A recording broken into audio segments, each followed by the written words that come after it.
Halo, assalamualaikum. Izin bertanya Ustaz, apakah itu bulan Ramadan, bulan yang penuh dengan berkah? لا تعلمون.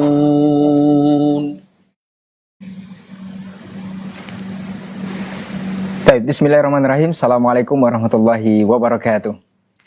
Alhamdulillahirabbil alamin wa bihi nasta'inu ala umuri dunya waddin. Asyhadu an la ilaha illallah wahdahu la syarikalah wa asyhadu anna Muhammadan abduhu wa rasuluh la nabiyya wa la rasula ba'da. Para pemirsa dimanapun antum dan antuna berada, alhamdulillah kita bersyukur kepada Allah Subhanahu wa taala di kesempatan hari ini di Ramadan kelima. Alhamdulillah kita masih diberikan kesehatan dan juga kesempatan untuk bisa memaksimalkan di bulan suci Ramadan ini. Kita bersalawat dan salam kepada Rasulullah sallallahu alaihi wasallam selaku uswah hasanah kita dalam kehidupan. Sentiasa kita juga bermohon salawat dan salam kita tersambung hendaknya kepada seluruh keluarga, kepada para sahabat-sahabatnya radhiyallahu anhum ajmain, dan juga kepada orang-orang yang berpegang teguh kepada sunnah-sunnahnya hingga hari kiamat kelak. Baik, pemirsa Asil TV dimanapun antum dan antuna berada, juga para penonton MM Channel, alhamdulillah untuk kesempatan hari kelima di Ramadan 1447 Hijriah ini di program Tanya Jawab Ramadan seperti biasa. Kita sudah bersama guru kita Ustaz Dr. Muammar Ma'ruf LCMA Hafizahullah Ta'ala. Kita sapa dulu beliau yang sudah bersama kita. Assalamualaikum Ustaz. Waalaikumsalam warahmatullahi wabarakatuh. Bagaimana kabarnya Ustaz? Alhamdulillah. Alhamdulillah Ustaz ya. Tetap sehat Ustaz ya. Alhamdulillah. Semoga Ustaz dan senantiasa juga bersama keluarga dijaga Allah Tabaraka wa Ta'ala, dan begitu juga antum pemirsa Asil TV dan juga penonton MM Channel dimanapun berada, semoga senantiasa dalam rahmat dan lindungan Allah Tabaraka wa Ta'ala. Baik, sebelum kita jawab persoalan antum nanti seputar Ramadan, bisa langsung menelpon di nomor 0811-755-0606, itu melalui telepon langsung dengan memastikan sinyal yang bagus dan lebih fokus ke pesawat teleponnya, agar pertanyaan yang antum sampaikan nanti juga jawaban yang akan diberikan oleh Ustadz bisa lebih dipahami. Dan untuk yang mengirimkan pesan singkat di layanan WhatsApp kita atau para penonton MM Channel, boleh di channel yang sudah disiapkan juga untuk antum dan antuna semua, boleh mengirimkan pesan singkat juga di layanan WhatsApp di nomor yang sama, dan juga nanti kita akan bacakan komen-komen yang ada di MM Channel. Baik, untuk tidak memperpanjang mukadimah, kita akan langsung dengarkan sedikit nasihat terlebih dahulu dari guru kita terkait dengan memanfaatkan harta, bagaimana memanfaatkan harta di bulan suci Ramadan ini. Kepada guru kita persilakan, faliyatafadhal masykura. Assalamualaikum warahmatullahi wabarakatuh. Waalaikumsalam. Alhamdulillah wassalatu wassalamu ala Rasulillah wa ba'd. Yang saya hormati semua tim Asil TV dan seluruh para penonton Asil TV dimanapun berada, para tokoh masyarakat, alim ulama, cerdik pandai, nenek mama, para asatidzah, ustaz dan ustazah, tuan-tuan, puan-puan, abang-abang, akak-akak, adik-adik yang mungkin saya tak sebutkan satu persatu namanya. Dan begitu juga yang saya hormati tim media MM Channel dan seluruh para penonton MM Channel dimanapun berada. Sama ada dalam negara Indonesia, Semenanjung Malaysia, Sabah, Sarawak, Singapura, Brunei, Thailand dan lain-lain tempat yang mungkin saya juga tak sebutkan satu persatu namanya. Kita memohon pada Allah, mudah-mudahan Allah sentiasa memberikan rahmat dan taufiknya kepada kita semua. Amin ya rabbal alamin. Allah Subhanahu wa taala berfirman di dalam satu ayat Al-Quran, yaitu surah Al-Munafiqun ayat yang ke-10. Mungkin daripada ayat ini ada di antara kita yang biasa mendengar, atau boleh jadi di antara kita ada yang hafal ayat ini. Allah Subhanahu wa taala berfirman, A'udzubillahi minasyaitonirrajim, wa anfiqu mimma razaqnakum min qabli an ya'tiya ahadakumul maut fayaqula rabbi laula akhartani ila ajalin qarib fa asaddaqa wa akum minas salihin. Yang bermaksud, Allah Subhanahu wa taala perintahkan kepada hamba-hambanya, wa anfiqu mimma razaqnakum, wahai orang beriman, belanjakanlah sebahagian rezeki yang kami berikan kepadamu. Kemana dibelanjakan? Ke jalan Allah Subhanahu wa taala. Sebelum datangnya salah seorang kepada kalian kematian, yang mana apabila dah mati maka ia akan merayu kepada Allah, laula akhartani ila ajalin qarib. Ya Allah, andaikan engkau tangguhkan masaku kepada masa sikit saja, maksudnya engkau panjangkan umurku sikit saja, maka fa asaddaqa wa akum minas salihin, maka aku akan bersedekah dan aku akan menjadi orang yang saleh. Sungguh luar biasanya ayat ini, di mana kita sangkakan kalau seandainya orang yang dah meninggal, maka mereka akan memohon untuk buat solat, atau boleh jadi pergi haji, umrah dan lain-lain. Ternyata di ayat ini Allah tak kata macam tu. Allah Subhanahu wa taala katakan min qabli ayati ahadakumul maut, sebelum datang kematian kepada salah seorang di antara kalian, maka orang itu akan merayu kepada Allah, laula akhartani, andaikan engkau tangguhkan umurku kepada masa sikit saja, aku akan bersedekah. Kenapa dikatakan sedekah? Kerana sungguh sedekah merupakan suatu ibadah di jalan Allah Subhanahu wa taala yang pahalanya tak pernah putus walaupun orang itu dah meninggal dan tubuh badannya dah dimakan cacing tanah. Cuba perhatikan, kalau kita solat, kalau habis solat, mula daripada takbiratul ihram sampai salam, selepas salam habis, pahala solat tu dah habis, sampai situ je adanya. Kalau umrah, mula daripada ihram sampai tahallul, habis. Haji pun macam tu juga, settle. Tetapi ketika seorang mendermakan hartanya di jalan Allah Subhanahu wa taala, walaupun ia dah pergi meninggalkan dunia ini, tapi harta yang didermakannya, dibelanjakannya di jalan Allah Subhanahu wa taala masih berterusan sehingga kalaulah tahu orang yang mendermakan harta di jalan Allah akan besarnya pahala ini, maka pasti dia akan bersegera untuk melakukannya sebelum kematian datang kepadanya.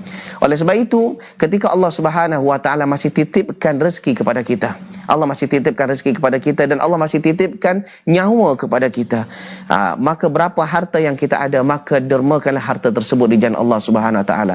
Untuk menderma di jalan Allah tak tunggu kaya, tapi adalah tunggu kemahuan hati. Jika ada kemahuan, maka akan ada 1001 jalan untuk mendermakan harta kita di jalan Allah Subhanahu wa taala. Tapi kalau tak ada kemahuan, maka akan mempunyai 1001 alasan untuk mengelak daripada mendermakan hartanya di jalan Allah Subhanahu wa taala.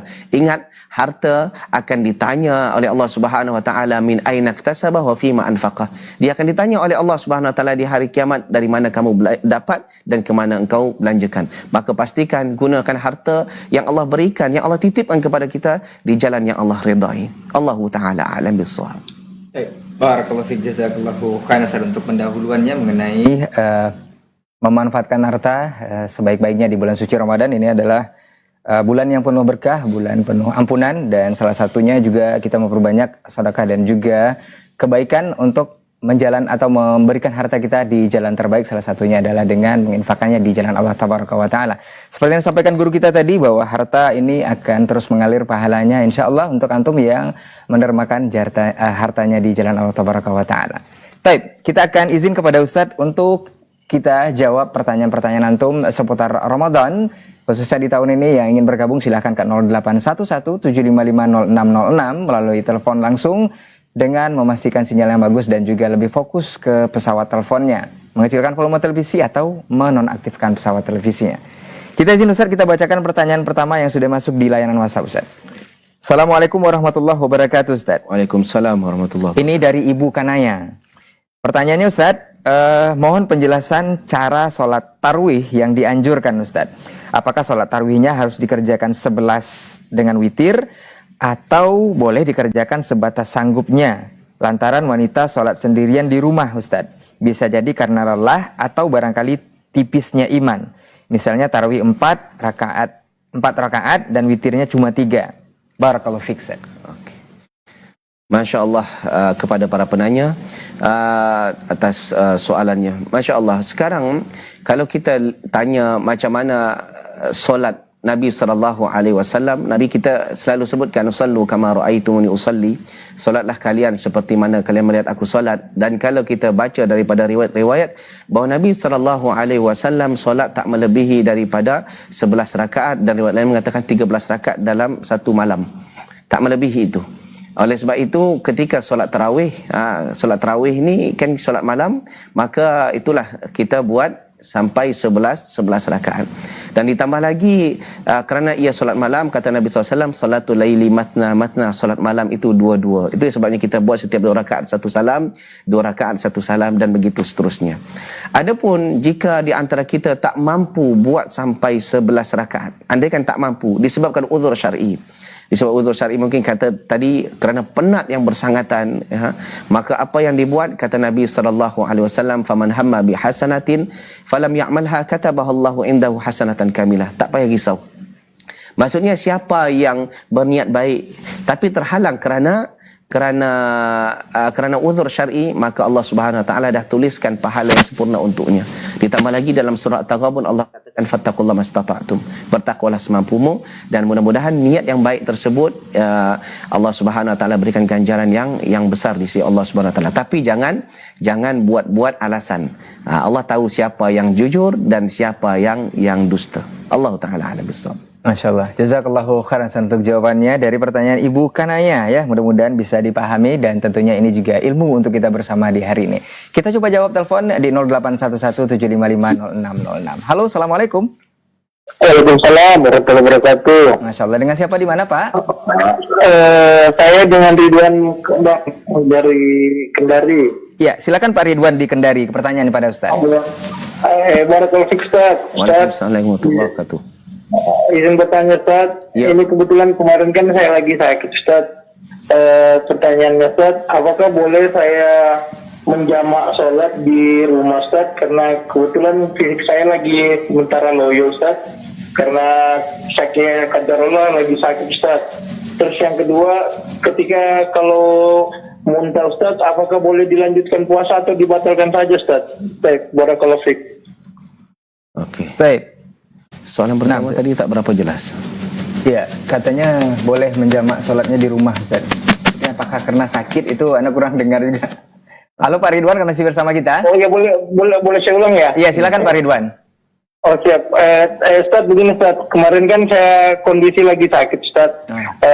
Terus saya lagi loyo begitu, sangat loyo. Terus boleh nggak saya jamak sholat Ustaz di rumah aja, maksudnya zuhur, tasar begitu Ustaz.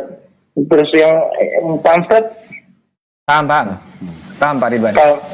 Nah, yang kedua Ustaz itu kalau kita muntah, apakah boleh kita lanjutkan saja puasa atau kita batalkan saja Ustaz? Karena kondisi kita lagi sangat loyo sekali Ustaz, sangat tidak fit begitu Ustaz. Baik.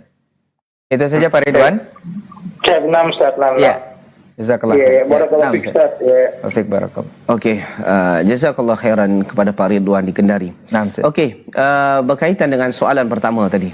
Soalan pertama mengatakan macam mana kalau saya menjamak solat ketika itu saya dalam keadaan sakit. Sakitnya kerana lemas di rumah, akhirnya saya jamak.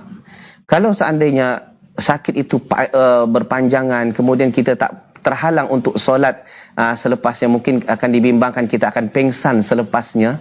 Mungkin sakit dah teruk sangat, akan pingsan selepasnya, maka tak ada masalah untuk menjamak. Tapi kalau kita rasa tak, dia hanya lemah-lemah biasa saja, jangan dijamak, jangan bermudah-mudah untuk menjamak. Okey, kita boleh solat duduk, tak payah duduk ke baring pun masih boleh. Allah Subhanahu Wa Taala masih izinkan yang seperti itu.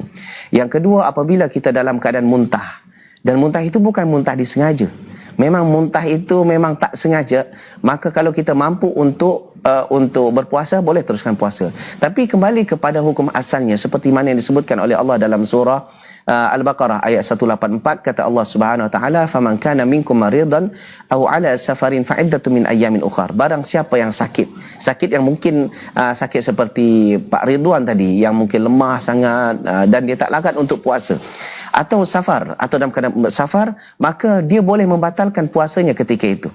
Walaupun sebenarnya dia mampu, tapi dia boleh batalkan puasa ketika itu. Cuma konsekuensinya kena fa'iddatu min ayyamin ukhar, kena diganti di hari yang lain.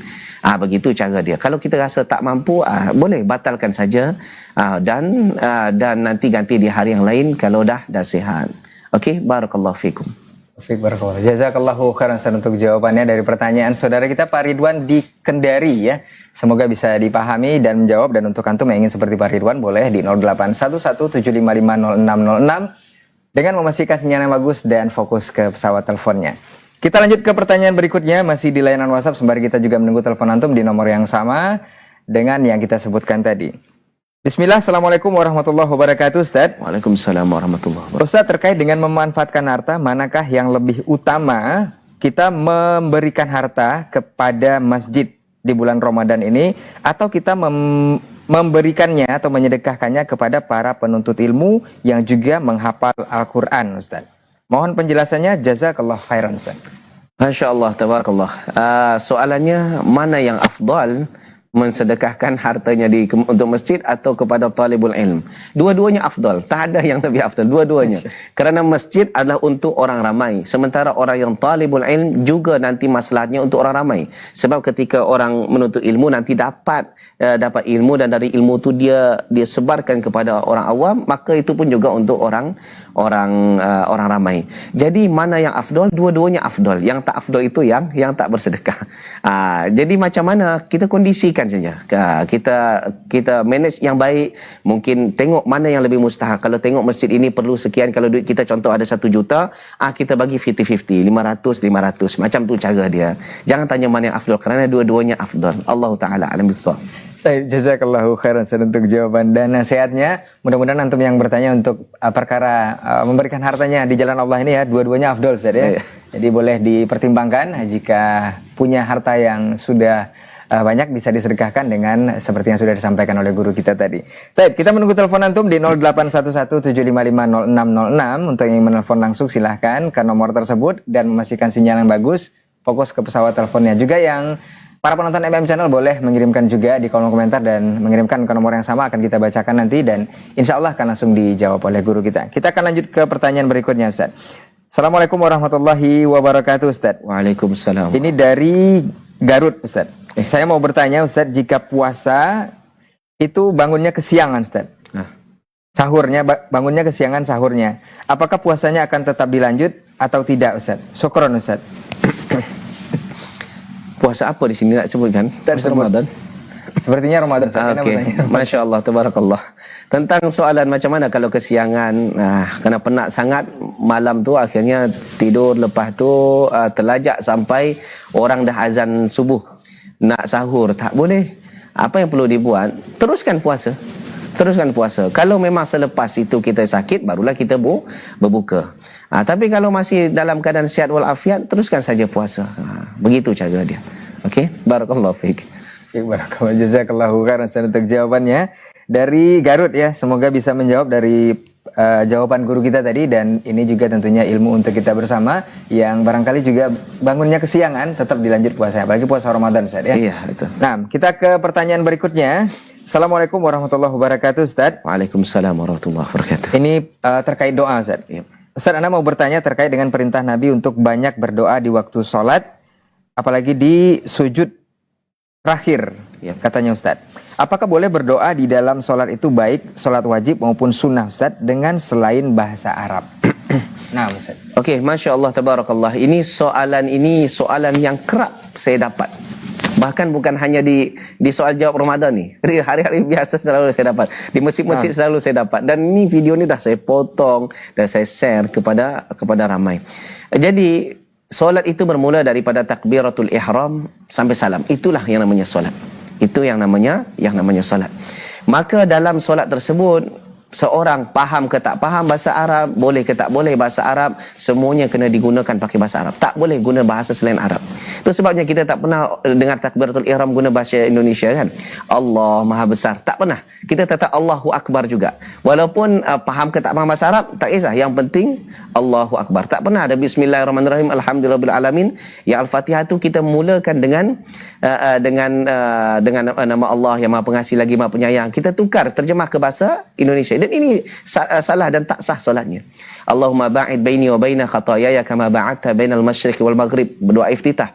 Ya Allah, jauhkan antara aku dengan dosa sebagaimana engkau menjauhkan antara timur dan barat. Kita tak boleh guna bahasa selain pada bahasa Arab. Semuanya guna bahasa Arab. Sama ada doa ataupun selain daripada doa, maka semuanya pakai bahasa Arab. Okey? Allahu taala a'lam bissawab. Baik, jazakallahu khairan untuk jawaban dan penjelasannya. Semoga yang bertanya bisa paham dari jawaban guru kita tadi ya. Ini memang pertanyaan yang sering Ustaz ya. Iya. Bahkan sudah banyak juga video-video Ustaz yang sudah dipotong dan di-share.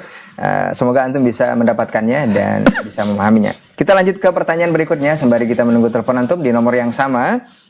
Dari Andi Pratama Ustaz, Makassar, Sulawesi Selatan. Assalamualaikum Ustaz. Waalaikumsalam warahmatullahi. Ustaz mau bertanya, saya adalah penderita asma kronis. Kadang di siang hari saat berpuasa dada saya sesak dan mengharuskan saya memakai inhaler atau dalam tanda kurung obat semprot mulut, Ustaz. Apakah penggunaan inhaler ini membatalkan puasa saya atau tidak, Ustaz? Nah, Okey, ini kalau seandainya dalam keadaan asma yang teruk sangat, yang kemungkinan dia akan datang bila-bila masa, menggunakan inhaler ni, ini dia akan masuk ke apa namanya, ke tenggorokan, ya kan? Dan pasti akan masuk ke dalam, dan ini membatalkan puasa. Tapi kalau seandainya keadaan yang teruk sangat dan tak boleh, kalau ditahan nanti sesak nafas mati, maka ketika itu masuk berlaku dalam kaedah faman kana minkum maridan, orang yang dalam keadaan sakit atau dalam keadaan safar boleh buka puasa ketika itu dan ganti di hari yang lain, kalau memang orang itu penyakit asma dalam keadaan kes seperti ini. Dan tapi biasanya orang yang asma teruk sangat pun dia tak setiap hari, dia ada time-timenya. Jadi pastikan kalau kita nak ganti, nak qada, pastikan kalau hari ini mungkin kemungkinan besar kita rasa akan aman daripada asma, maka gantilah ketika itu. Begitulah cara dia. Allah Taala alam bissawab. hey, barakallahu fiik, jazakallahu khairan untuk jawaban pertanyaan dari saudara kita Andi Pratama di Makassar, Sulawesi Selatan. Kita lanjut ke pertanyaan berikutnya di Padang, Sumatera Barat, Ustadz. Assalamualaikum, Ustadz, dari Ibu Siti Aminah. Mau bertanya, Ustadz, bagaimana hukumnya jika saya sholat tarawih di masjid yang melaksanakan 20 rakaat? Tetapi karena kondisi fisik yang kurang sehat, saya hanya ikut sampai 8 rakaat lalu pulang untuk lanjut witir sendiri di rumah. Apakah sholat saya tetap sah dan apakah juga pahalanya sama, Ustadz? Nah, Masya Allah, daripada Ibu Siti Aminah, Ibu Siti Aminah di Sumatera Barat. Okey, kalau kesnya seperti itu, sebenarnya kalau ikutkan hadis Nabi SAW, man qama ma'al imam hatta yansarif kutiba lahu qiyamul lailah. Siapa yang berdiri, iaitu solat berjemaah bersama imam sampai imam tu habis, maknanya sampai berakhirnya solat imam. Kalau imam tu akhirnya sampai witir, maka sampai witirnya imam, maka kutiba lahu qiyamul lailah, maka dituliskan untuknya pahala dah melakukan solat sunat semalam penuh. Tapi kesnya ni dia tak mampu. Kerana tak mampu ini, dia hanya mampu 8 saja. Kalau nak teruskan 20 memang dia akan pengsan. Maka apa yang dibuat? Kembali kepada hukum asal tadi, fattaqullaha mastata'tum, bertakwalah semampumu. Kerana ia bukanlah suatu yang wajib. Dan kita juga tak boleh takalluf dan tak boleh juga melampau, akhirnya memudaratkan diri sendiri. La darar wala dirar, tak boleh memudaratkan diri dan juga tak boleh memudaratkan orang lain. Maka apa yang perlu dibuat? Ya, tak ada masalah, balik ke rumah, sambung dengan witir 3 rakaat. Kemudian adakah dapat pahala sama seperti orang yang lain? Kalau memang niatnya sebenarnya nak solat ikut imam sampai habis, ternyata qadarullah dia tak mampu, maka insya-Allah kutiba lahu, maka dituliskan kataballahu indahu hasanatan kamilah, maka ia juga dituliskan untuknya pahala yang sempurna. Allah Taala alam bissawab. baik, Masya Allah, jazakallahu khairan untuk jawabannya. Untuk Ibu Siti Aminah di Padang, Sumatera Barat, semoga bisa memahami. Kita coba terima di belakang Ibu Siti Aminah di 0811755606. Halo, assalamualaikum. Waalaikumsalam warahmatullahi wabarakatuh. Masya Allah, dengan siapa di mana? Dengan keadaan dari Cianjur, Jawa Barat. Dari Cianjur, silakan Bapak pertanyaannya kepada Ustadz. Assalamualaikum warahmatullahi wabarakatuh, Ustaz. Waalaikumsalam warahmatullahi wabarakatuh.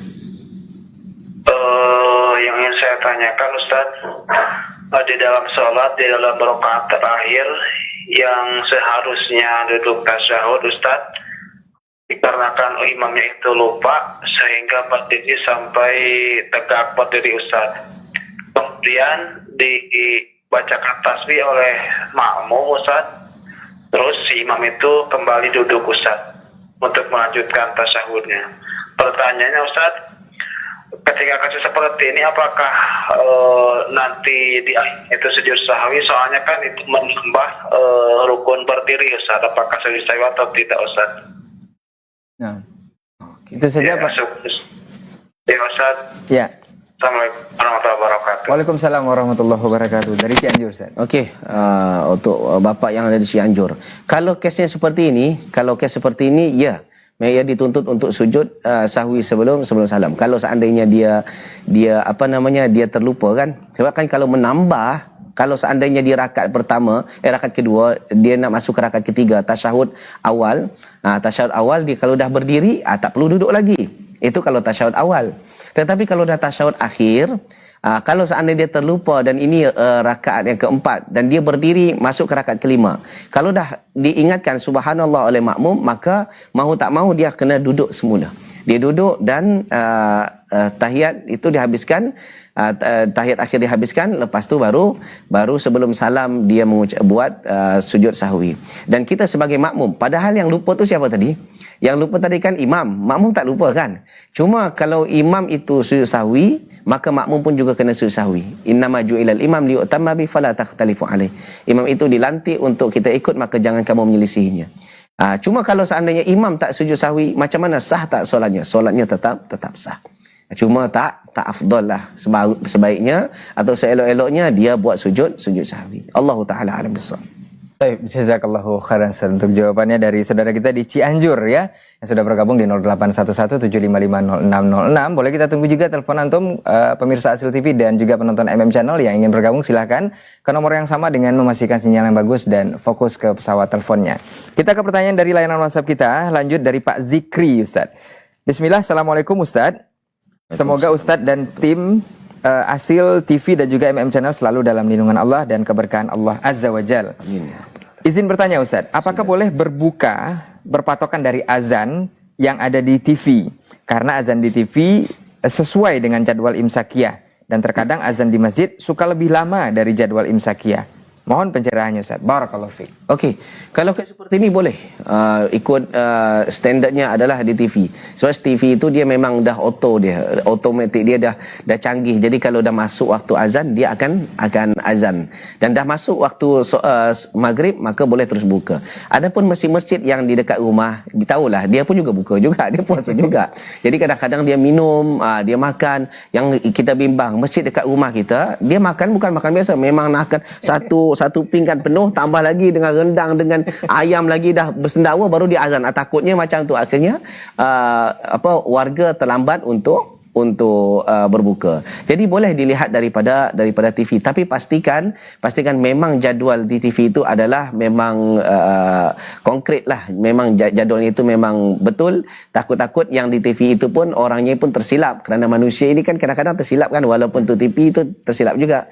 Pastikan kalau itu kita rasa itu betul, insya-Allah boleh kita ambil standard daripada yang berbunyi di TV. Allahu taala alam bissawab. Baik, jazakallahu khairan untuk jawaban dan penjelasannya dari Pak Zikri ya, pertanyaan dari Pak Zikri. Jadi boleh ikut standar yang di TV ataupun di radio barangkali Ustaz ya. Atau untuk antum yang karena yang di kampung kita atau daerah kita barangkali mungkin muazzinnya nunggu juga, habis itu minum dulu Ustaz. Tapi ada juga kes hari itu, lama ingatkan kenapa, ternyata memang muazzin dia tengah penat sangat. Lapar sangat, dia makan dulu, dah makan baru dia azan. Ada kes seperti ini. Makanya terlambat juga yang lain. Terlambat orang yang lain. Baik, kita akan lanjutkan pertanyaan berikutnya sembari kita menunggu telepon antum di 0811755606. Kita pertanyaan dari MM Channel sepertinya Ustaz. Dari Abu Amrul. Assalamualaikum Ustaz. Waalaikumsalam warahmatullahi wabarakatuh. Izin bertanya Ustaz, bolehkah kita langsung berdoa apa yang kita inginkan? Misalkan kita lagi duduk-duduk Ustaz, terus teringat mau berdoa. Apakah boleh Ustaz? Nah, kalau kes seperti ini boleh, tak ada masalah. Ud'uni astajib lakum. Doalah kalian, maka pasti aku akan kabulkan. Itu kata Allah Subhanahu wa taala. Cuma seelok-eloknya kalau berdoa, berdoa ini yang penting adalah khusyuk. Wa alamu annallaha la yastajibu du'aan min qalbin ghafilin lahin. Dan sungguhnya Allah, ketahuilah Allah tak akan terima doa daripada orang yang hatinya lalai.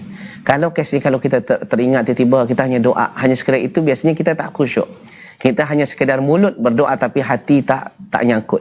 Jadi macam mana? Maka kalau doa, cubalah sungguh-sungguh. Kalau sungguh-sungguh, insya-Allah satu doa yang sungguh-sungguh itu lebih baik daripada 1 juta doa tapi itu semuanya hati yang lalai. Tak guna. Biarlah satu kali doa tapi sungguh-sungguh. Cuma kalau ditanya boleh ke tak boleh? Boleh. Sebab Nabi SAW pun kadang-kadang Nabi dan para sahabat tiba-tiba ada apa-apa, dia terus berdoa on the spot. Maka ini tak ada masalah. Okey. Barakallahu fiik. Baik, barakallahu jazakallahu khairan untuk jawaban dan penjelasannya untuk Abu Amrul ya, dari penonton MM Channel yang sudah bertanya.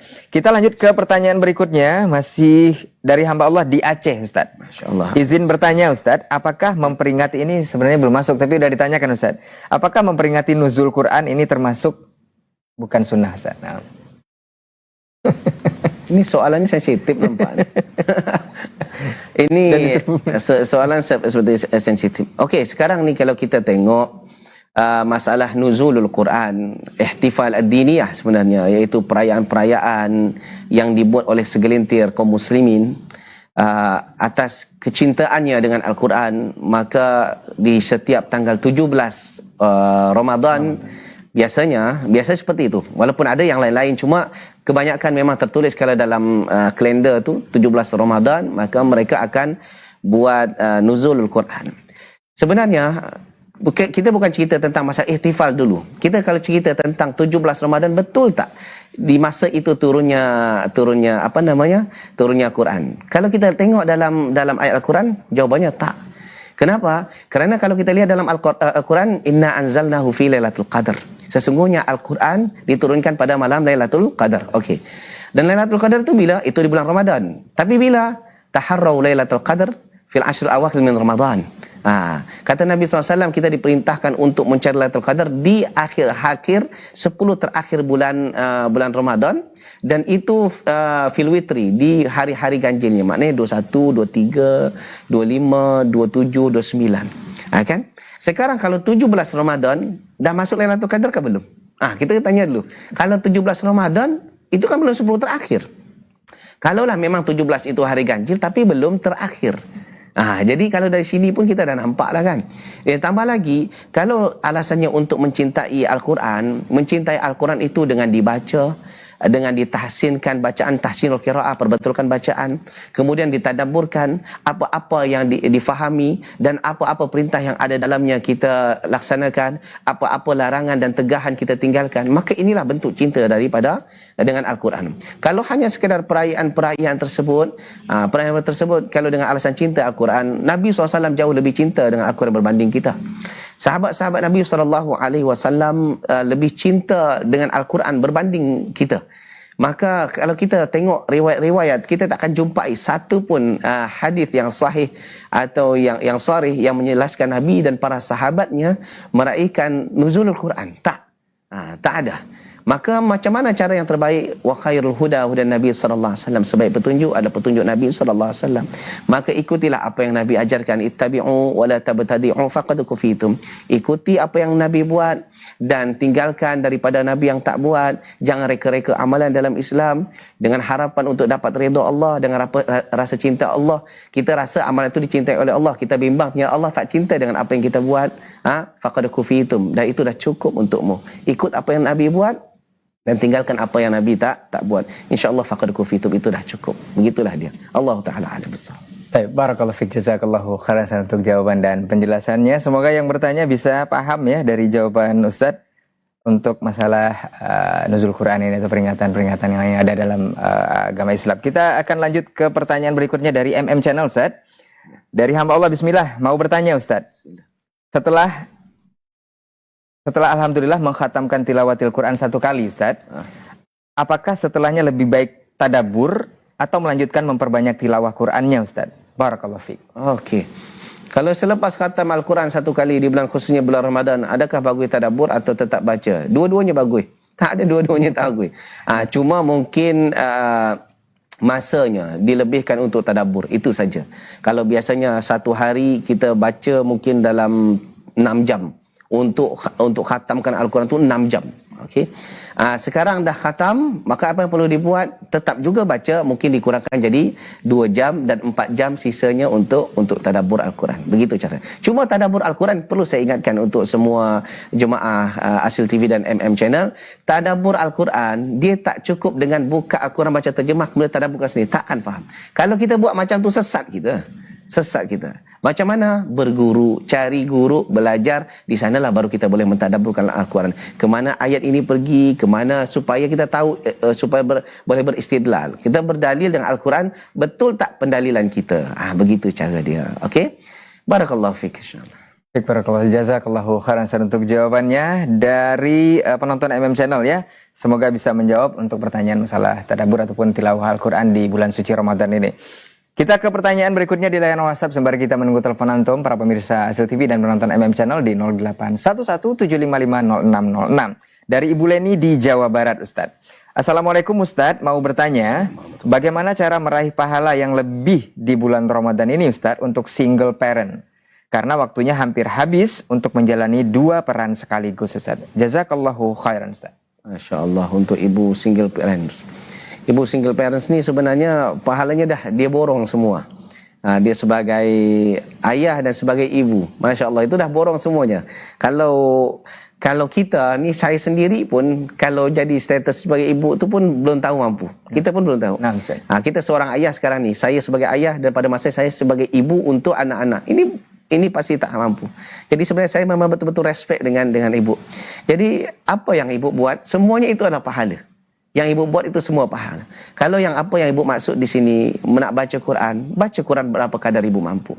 Berapa ibu buat solat, macam mana kalau seandainya ibu mampu untuk solat tarawih berjemaah ke masjid, boleh. Kalau tak ada mampu di rumah, insya-Allah itu pun juga berpahala.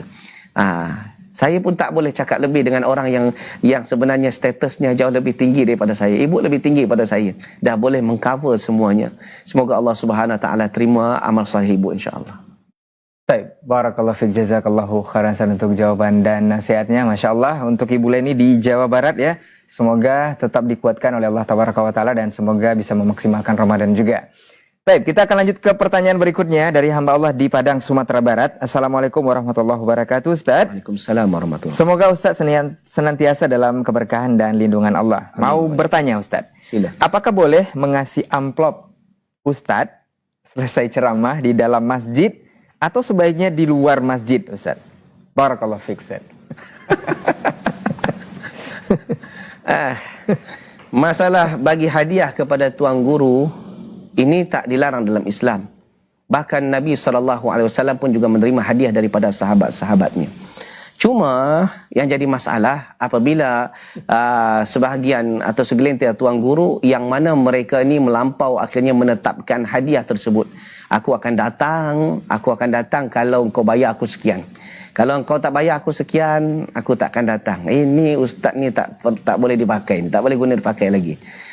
Kalau seandainya, tapi bagi itu juga dengan jemaah. Kadang-kadang kita kena bertenggang juga, tambah lagi mungkin ustaz tu jauh, kemudian dia pun ada kena masa yang dia luangkan, kemudian perlu dana perjalanan, maka bagi hadiah pun juga bukanlah satu kesalahan. Okey, kalau nak bagi di mana, bagi tak kisahlah dalam masjid atau di luar masjid, kerana ia bukanlah jual beli. Dia bukan jual beli. Kalau jual beli memang dilarang dalam masjid, tapi ini bukan jual beli, hanya sekadar bagi hadiah. Dan bagi hadiah boleh di masjid dan boleh dalam masjid, boleh di luar masjid. Cuma pastikan bagi secara dengan adab. Yang kalau boleh jangan sampai ada jemaah lain yang tahu.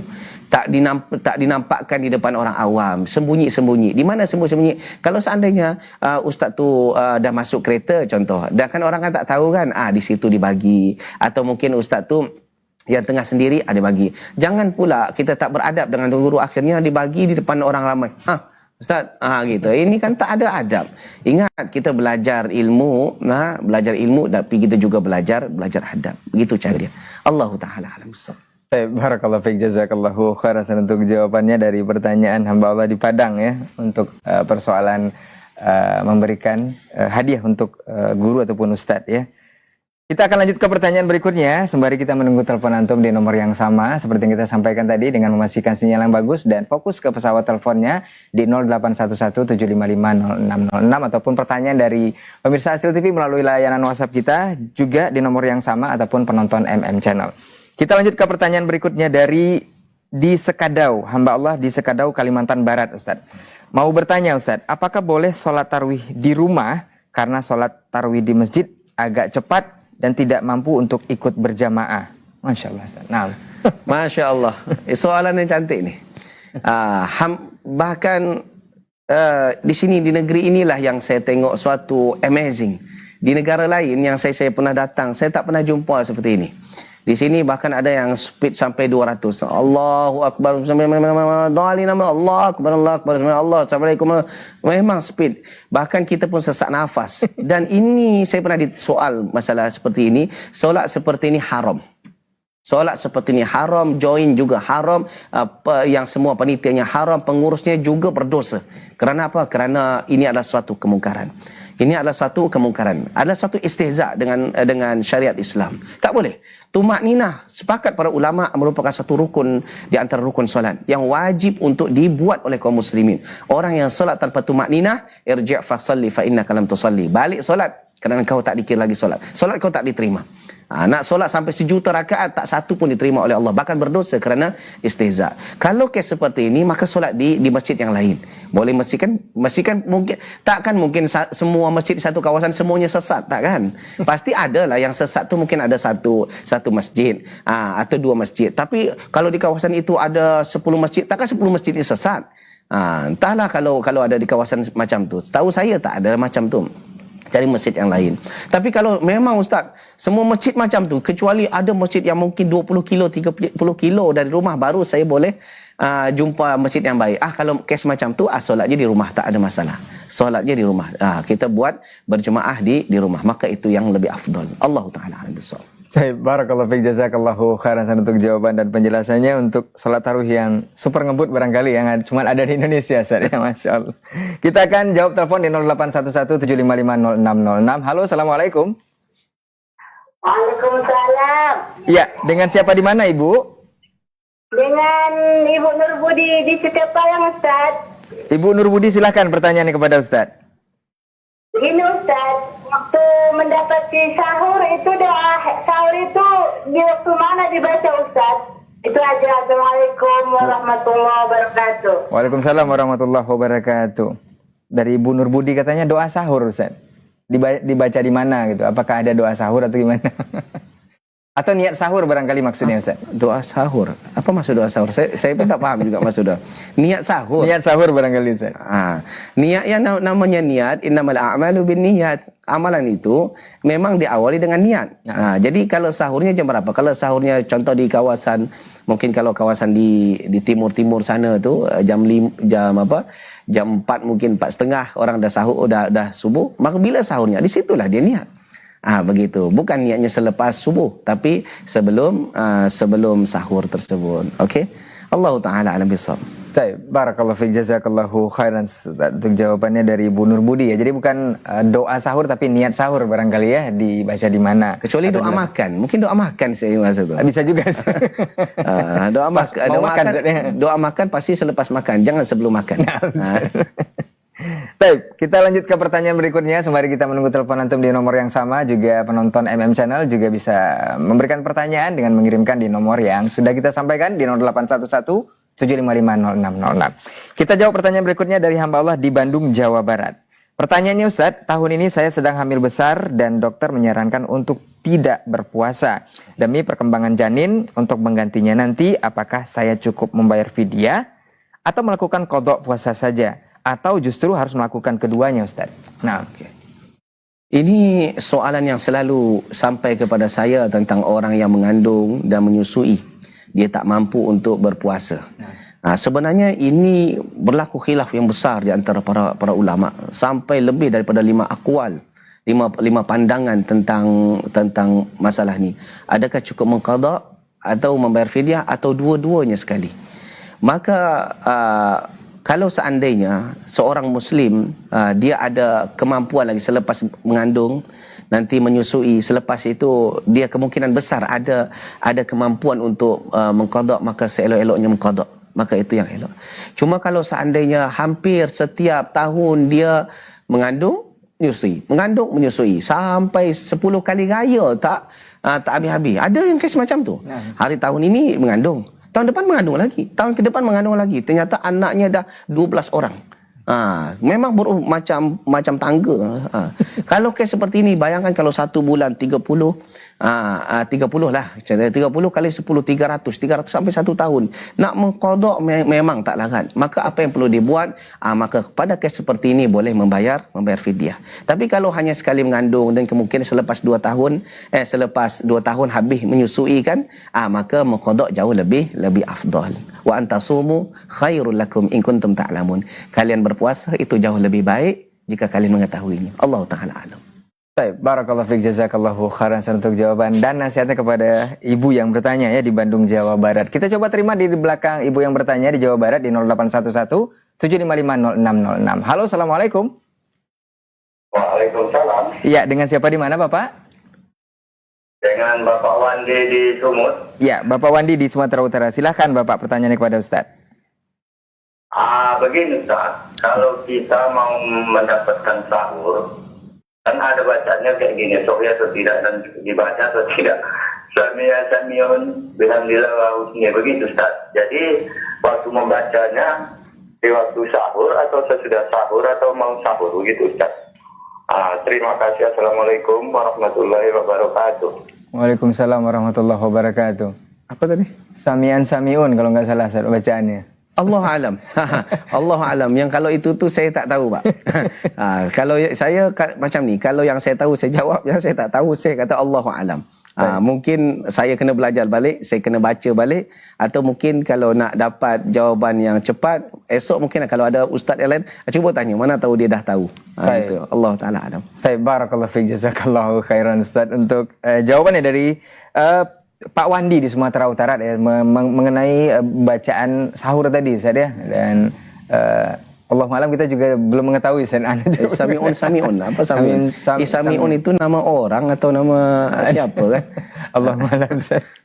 Baik, kita akan coba terima telepon antum kembali. Yang ingin bergabung silakan ke 0811-755-0606 melalui pesan singkat di line WhatsApp juga bisa, di telepon langsung juga bisa dengan memastikan sinyal yang bagus dan fokus ke pesawat telepon antum. Kita jawab juga pertanyaan yang ada di line WhatsApp kembali. Assalamualaikum warahmatullahi wabarakatuh Ustaz. Dari hamba Allah di Sumatera Barat. Waalaikumsalam. Ustaz mau bertanya, apakah di bulan suci Ramadan ini kita memperbanyak sedekah lebih utama atau kita melakukan amal yang lain Ustaz, seperti memperbanyak bacaan Al-Quran kita atau membantu orang lain tapi bukan dengan harta ataupun sedekah. Naam Ustaz. Okey. Sebenarnya semuanya itu bagus. Kalau ditanya mana yang bagus baca Quran daripada sedekah, semuanya bagus. Kalau kita tengok sedekah, kita dah sebutkan tadi dalil daripada Al-Quran bahawa hendaklah seorang itu bersedekah sebelum datang kematian, yang kalau dah mati maka dia akan merayu kepada Allah, laula akhartani ila ajalin qarib, andaikan engkau tangguhkan masaku ke masa sikit saja, fa asaddaqa, aku akan bersedekah. Okey. Tambah lagi di bulan Ramadan juga bagus juga untuk baca Quran. Jadi kalau ditanya mana yang bagus, mana yang afdal, dua-duanya bagus. Atau kita nak tolong orang yang lain, mungkin bukan dengan duit, dengan tenaga, itu pun juga termasuk sedekah juga. Cuma kita perlu ingat seperti yang hadis yang saya bacakan terakhir tadi, min aina iktasaba wa fima anfaqa. Walaupun kita mungkin ada suka membantu orang, kita suka baca Quran, cuma masalah kan kita punya duit. Duit kita ni akan disoal di hari kiamat. Dari mana kamu dapat dan ke mana kau belanjakan. Takut-takut kita tak mampu nak jawab soalan seperti ini. Sebab ketika itu al-yawma nakhtimu ala afwahim, mulut kita dah dikunci, wa tukallimuna aydihim, tangan bercakap, wa tashhadu arjuluhum bima kanu yaksibun, kaki menjadi saksi atas apa yang kita buat. Oleh sebab itu apa yang perlu dibuat? Yang perlu dibuat tadi, dermakanlah sebahagian harta, bukan semuanya.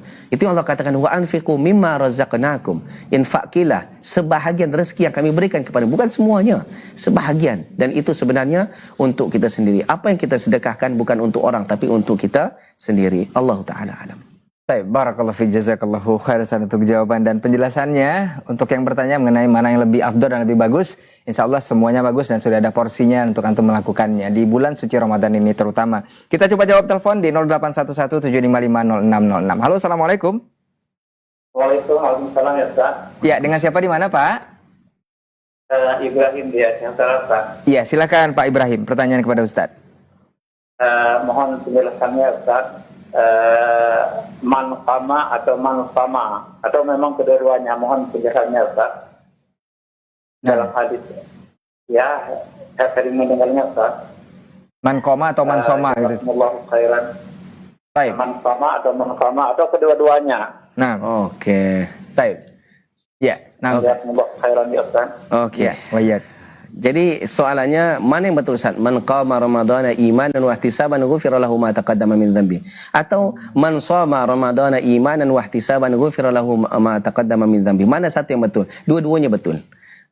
Dan dua-duanya kalau dikomparekan, dia mensoma Ramadan di bulan puasa Ramadan ini, siangnya soma puasa, malamnya qamah berdiri, iaitu qiyamul lail. Gitu. Jadi pagi siang puasa, malamnya solat, dan imanan wahtisaban, kerana iman kepada Allah dan mengharapkan pahala dari Allah Subhanahu wa taala, ghufira lahu ma taqaddama min dhanbi, dan akan diampunkan dosa-dosanya yang lalu. Jadi dua-duanya betul. Allah taala alam. Baik, barakallahu fiik, jazakallahu khairan untuk penjelasannya dari pertanyaan Pak Ibrahim tadi ya. Jadi dua-duanya betul, man soma dan juga man qoma. Kita akan lanjut ke pertanyaan berikutnya di layanan WhatsApp kita dari hamba Allah di Pasaman, Sumatera Barat. Ustadz, saya mau bertanya tentang dalil setiap ibadah. Apakah Allah akan menanyakan dalil setiap ibadah yang kita lakukan? Contoh sholat, gerakan takbir, sampai salam. Apakah ditanya oleh Allah dari mana asalnya nanti Ustadz dalil yang kita pakai? Terima kasih Ustadz. Tak berapa paham saya. Maksudnya, saya ulangi Ustaz. ya. Saya mau bertanya tentang dalil setiap ibadah. Apakah Allah akan menanyakan dalil setiap ibadah yang kita lakukan? Contoh ketika kita sholat, gerakan takbir sampai salam Ustaz. Apakah akan ditanya nanti asal dalilnya itu dari mana? Nah, Okey, Masya Allah. Tadi itu yang saya confuse tu, kena tolong terangkan semua dalil ibadah. Nak sebutkan dalil semua ibadah dalam masa singkat ni mana boleh. Ibadah banyak, setiap dalil. Kalau contoh, kalau solat, takbiratul ihram, apa dalilnya, ini apa dalilnya, semua saya terangkan sekarang tak cukup. Itu yang buat saya confuse. Kalau nak sebutkan, tolong terangkan dalil-dalil semuanya. Saya tak boleh kita sebutkan sekarang. Itu di kajian live streaming memang fokus untuk membincangkan bab solat, apa dalilnya 1, 2, 3, bab puasa, apa dalilnya ini kita sebutkan di kajian, bukan di soal jawab seperti ini. Tapi kalau ditanya adakah semua yang kita buat tadi itu ditanyakan oleh Allah dari mana dalilnya? Jawabannya yes. Jawabannya yes. Semua apa yang kita buat itu akan ditanya oleh Allah Subhanahu wa taala. Sebab Allah katakan dalam Al-Quran, dalam surah Al-Isra, wala taqfu ma laysa laka bi'ilm. Inna sam'a wal basar wal fuada kullu ulaika kana anhu mas'ula. Jangan kamu mengikuti sesuatu yang kamu tak ada ilmu tentangnya. Maknanya kita tak boleh ikut-ikutan. Itu yang sebabnya kita kena dituntut untuk menuntut ilmu. Tak boleh sekarang, kenapa orang buat macam tu? Ya, orang buat ramai macam tu, aku buat je lah. Mana boleh macam tu? Kita kena cari juga. Cari, belajar. Dan barang siapa yang tak tahu, wala taqfu ma laysa laka bihi ilm. Jangan kamu mengikuti sesuatu yang kalian tak ada ilmu di dalamnya. Sebab apa? Inna sam'a wal basara wal fuad. Pendengaran, penglihatan, hati. Maknanya kan kita semua kan berpunca daripada ni.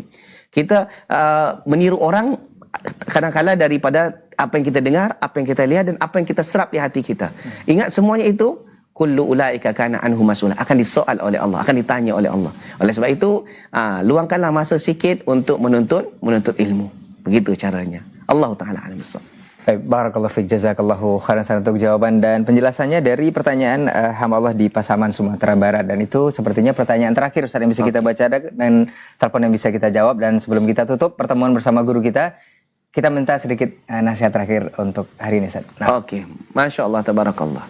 Alhamdulillah, wassalatu wassalamu ala rasulillah, wa ba'd. Muslimin dan muslimat, jemaah Asil TV dan MM Channel rahimani Allah wa iyyakum.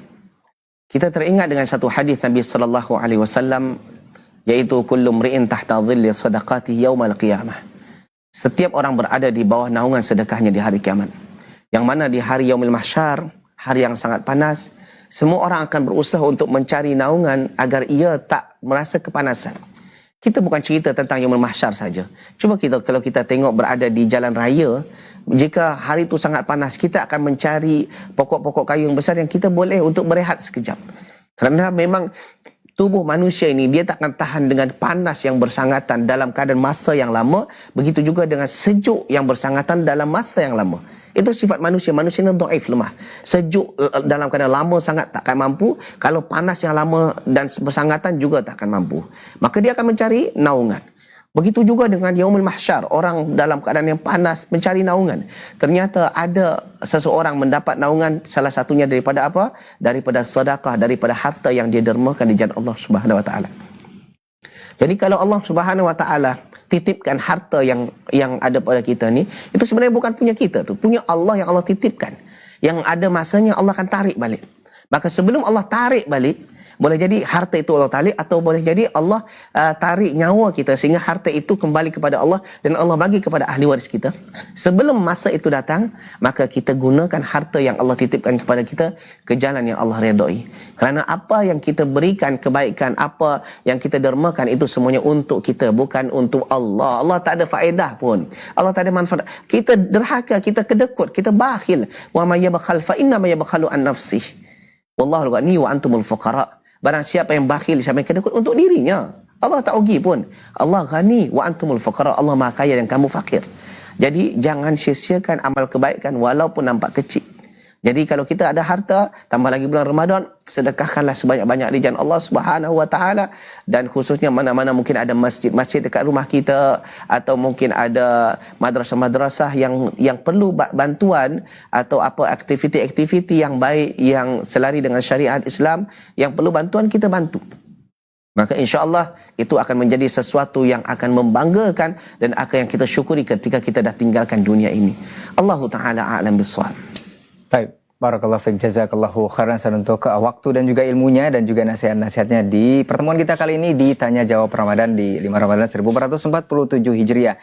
Jazakallahu khairan untuk antum yang sudah bergabung di 0811755606 ataupun pesan singkat layanan WhatsApp kita, dan juga para penonton MM Channel yang juga sudah mengirimkan pertanyaannya kepada kita untuk saat ini. Semoga di hari berikutnya atau di esok hari di jam yang sama kita akan bersama kembali dengan guru yang berbeda, insya Allah akan menjawab pertanyaan antum seputar Ramadan tentunya di nomor yang sama.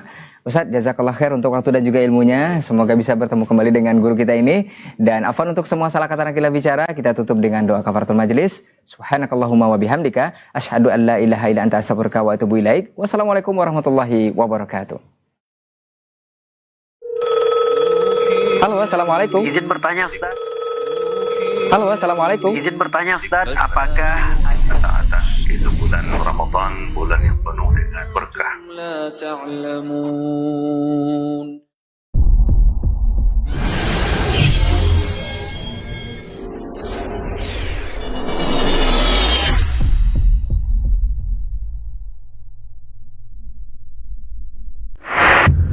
Assalamualaikum warahmatullahi wabarakatuh. Kaum muslimin dan muslimat, saudara-saudariku, rahimani wa rahimakumullah. Ana sekarang sedang berada di ruang sholat utama di Masjid Al-Hijrah lantai 1, dan kawan-kawan masih berpacu dengan waktu dalam penyelesaian untuk penggunaan bulan Ramadan.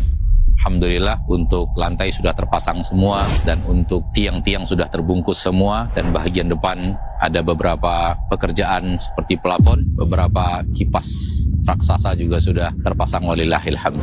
Alhamdulillah kita juga menyertai masjid ini dengan adanya layar lebar. Layar yang ada di depan seperti Anda lihat sedang pemasangan. Tujuan utamanya nanti ketika ada kajian-kajian dari masyayikh ataupun dari asatidzah kita, bagi saudara-saudara kita yang ada di belakang yang tidak mampu melihat dari kejauhan, maka bisa dibantu dengan adanya layar ini agar terlihat lebih jelas bagi saudara-saudara kita yang berada sekitar 55 meter di belakang.